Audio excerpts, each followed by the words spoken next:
All right, now comedian Kapil Mishra received death threats targeting him and his family, relatives and neighbours. Now similar threats were earlier sent to Rajpal Yadav and Remo D'Souza. Now Amboli police have registered a case under section 351(3) and started investigating, is what the police have in fact been saying.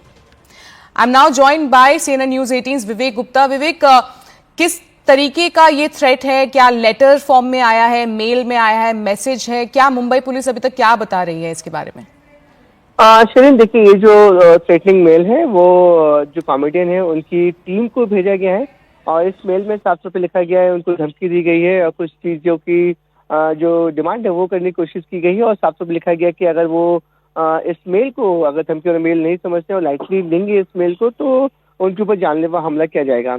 और sign of किया गया है विष्णु के नाम से, तो कहीं ना कहीं जो विक्टिम फैमिली है उनको ऐसा लग रहा है कि क्या इसके पीछे कोई गैंगस्टर या कोई नॉन विष्णु गैंग इन्वॉल्व है या नहीं है। लेकिन प्राइमरी पुलिस का साफ तौर पर कहना है कि ये कोई साइबर फ्रॉड या फिर साइबर एक्यूज जो है वो कर सकता है। उसकी ये चाल हो सकती है कि विष्णु के नाम पे, लॉर्ड विष्णु के नाम पे उनसे पैसे एक्सटॉर्ट करने की कोशिश की जाए। लेकिन प्राइमरी पुलिस ये लग रहा है कि इसमें लॉर्ड विष्णु गैंग इन्वॉल्व नहीं है। श्रीन, एक और बात आपको बताना चाहेंगे कि पिछले साल दिसंबर में राजपाल यादव को भी इसी तरीके के मेल आए थे, धमकी वाले मेल आए थे, जिसके बाद उन्होंने पुलिस में कंप्लेन लिखाई थी। अब एक बार फिर से इस तरीके के जो मेल है वो जनरेट हो रहे हैं।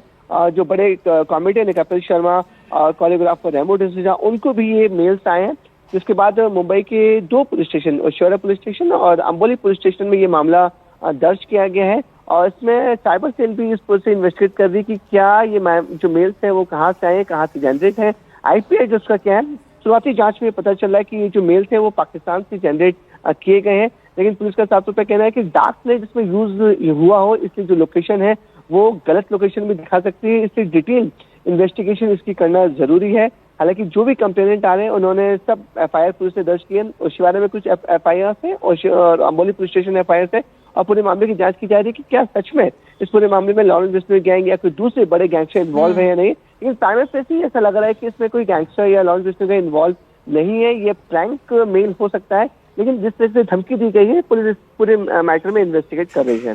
श्रीन, ऑलराइट विवेक, हमारे साथ बने रहिए क्योंकि एक और खबर जो है वो हमें मिल रही है महाराष्ट्र से।